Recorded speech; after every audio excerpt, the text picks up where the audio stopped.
Gajuwaka YCP అభ్యర్థి గుడివాడ అమర్నాథ్ ఇప్పుడు ఓట్ల మీద కన్నా నోట్ల మీదే ప్రేమ చూపిస్తున్నాడని కార్యకర్తలు వాపోతున్నారు. తెలుగుదేశం పార్టీ అభ్యర్థి పల్లా శ్రీనివాస్ పై అత్యధిక ఓట్ల తేడాతో ఓడిపోవడానికి సిద్ధంగా ఉన్న అమర్నాథ్ కలెక్షన్ల మీదే దృష్టి కేంద్రీకరించినట్టు చెబుతున్నారు. తాను పరిశ్రమల శాఖ మంత్రి అయినందువల్ల ఆ పరిచయాలను ఇప్పుడు తన కలెక్షన్ల కోసం తెగ వాడేసుకుంటున్నట్టు అనుయాయులే చెప్పుకుంటున్నారు. మంత్రి హోదాలోనే కలెక్షన్లు కుమ్మేసిన గుడివాడ పార్టీ అధిష్టానం దగ్గర పేదరుపులు అరిచారట. దీంతో మిగిలిన అభ్యర్థులకు 15 కోట్ల రూపాయల పార్టీ ఫండ్ ఇస్తే గుడివాడకు మాత్రం 30 కోట్ల రూపాయల ఫండ్ వచ్చిందట. అయితే ఇక్కడ ఎంత ఖర్చు పెట్టినా గెలుపు సాధ్యం కాదు కనుక గుడివాడ దృష్టి ఓట్ల మీద కన్నా నోట్ల మీదనే మళ్ళిందట.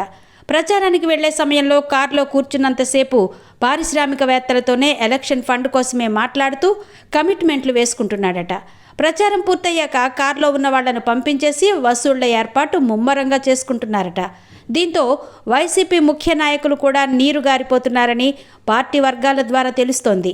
ఒక పక్క స్టీల్ ప్లాంట్ సెగ, మరోపక్క గంగవరం పొగ, వీటికి తోడు కాపు వర్గాల్లో చీలిక, యాదవులు, మత్స్యకారులు, వెలమలు, గవర్లు తీవ్రమైన వ్యతిరేకత ఉండడంతో డిపాజిట్ దక్కితే చాలు అన్న పరిస్థితికి గుడివాడొచ్చేశారట.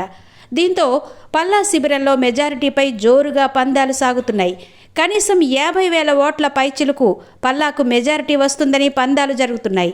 ఈ నేపథ్యంలో గుడివాడ ఎలాగూ ఓడిపోయేదానికి తిరగడం దండగా ఈ సమయంలో అందిన కాడికి వెనకేసుకుంటే మంచిదన్న ఆలోచనలో పడిపోయినట్టు కార్యకర్తలు అనుకుంటున్నారు.